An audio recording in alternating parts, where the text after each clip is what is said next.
Daga келіңіз. Келіңіз.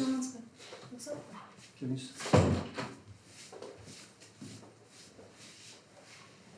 Оқып атам. Доктор, менде бир көйгөй болуп атат.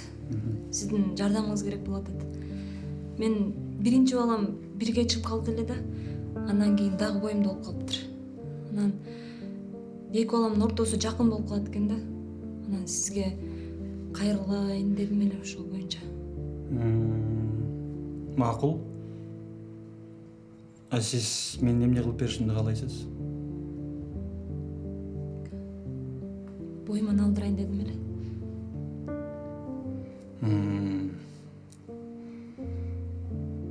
Билесизби, менде сиз үчүн мындан да жакшы туура чечим бар да.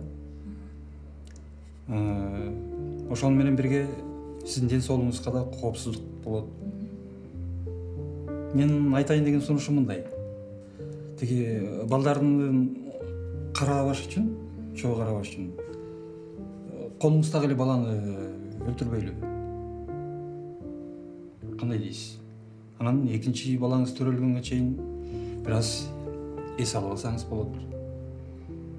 Биз балдардын бирөөсүн өлтүрүп атпайбызбы, туурабы? Айырмасы кайсы? Кимисин өлтүрөбүз? Сиздин акылыңыз ордундабы? Мен баламдыбы? Ал деген кылмыш да. Туура, макулмун. Мен ойлойм, сиз бул нерсеге даяр келгенсиз, э?